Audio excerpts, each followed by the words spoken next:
दोस्तों नमस्कार, स्वागत है आपका फील्ड स्टडी मंत्रा यूट्यूब चैनल पे।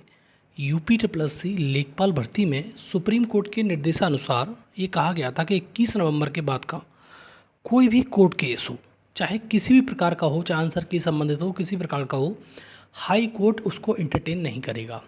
उसी संबंध में देखो, आपको मालूम है 477/2024 एक हमारा जो विंध्याचल वाला प्रश्न था उस पर डबल बेंच में ये किया गया था और 27 तारीख को उसकी सुनवाई थी।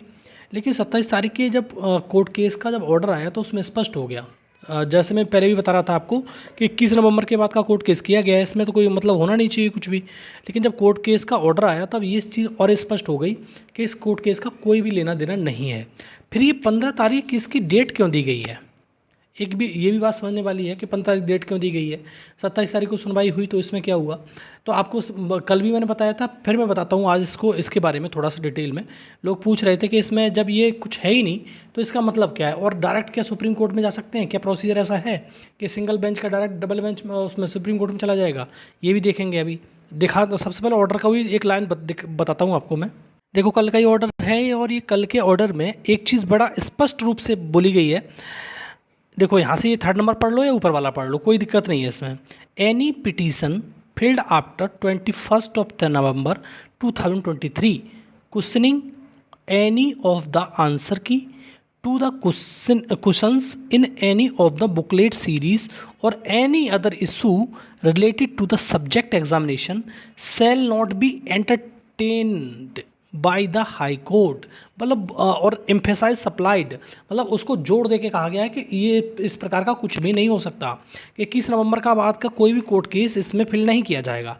अब देखो, यहाँ पर जो पॉइंट दे रखे हैं इनको भी पढ़ सकते हो आप। In view of the aforesaid order we are not including the proceeding further the matter. बिल्कुल स्पष्ट बोला गया है कि इसमें कुछ नहीं हो सकता। दूसरा, needless to say it is open to the petitioner to invoke the remedy before the honourable apex court. मतलब सुप्रीम कोर्ट में तो जा सकता है। अब यहीं पर सबसे बड़ा पेच है, इसीलिए मैं वीडियो बना रहा हूँ इस चीज़ के लिए। क्या ये, जैसे मान लो कि हाई कोर्ट इसको इंटरटेन नहीं करेगा, पहली बात तो ये है।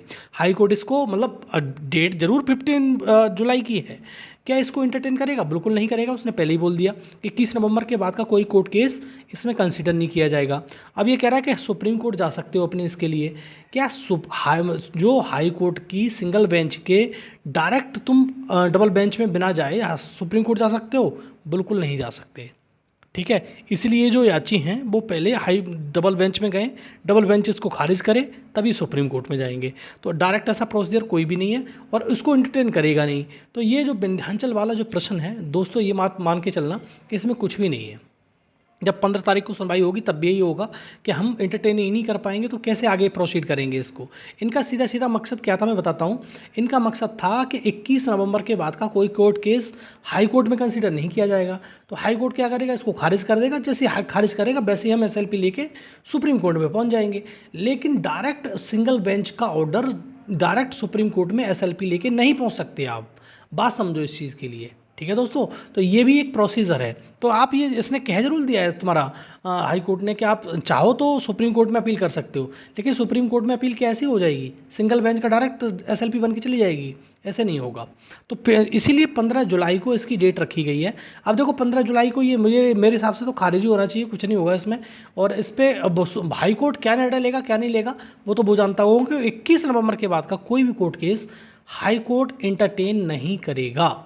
ठीक है दोस्तों, तो ये आपको बात समझ में आ जानी चाहिए। और दोस्तों बस डरने डराने की ज़रूरत नहीं है। 8 जुलाई को हमारा स्टे जो है वो फिनिश होगा, इसमें कोई दो राय नहीं है। लेकिन दोस्तों आपसे अनुरोध है, रिक्वेस्ट है, चाहे कुछ भी समझ लो, आप भी उतने ही भागीदार हो जितने हम हैं, या इतने हम हैं उतने ही आप हो। ऐसा कोई भी नहीं है, कोई ज़्यादा हो कोई कम हो। हर कोई व्यक्ति अपनी भर्ती के मतलब उसके लिए लगा पड़ा है कि ज्वाइनिंग मेरी हो जाए जल्दी से जल्दी।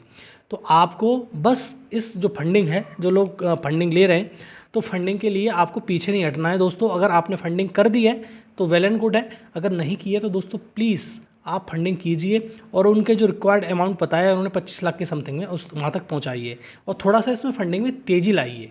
ठीक है दोस्तों, और दोस्तों विश्वास रखिए कुछ नहीं होगा, बस ये 8 तारीख को इसका स्टे हटे, बस यही हम आशा करते हैं और यही उम्मीद है आप लोगों से भी कि आप फंडिंग करेंगे। ठीक है दोस्तों, धन्यवाद।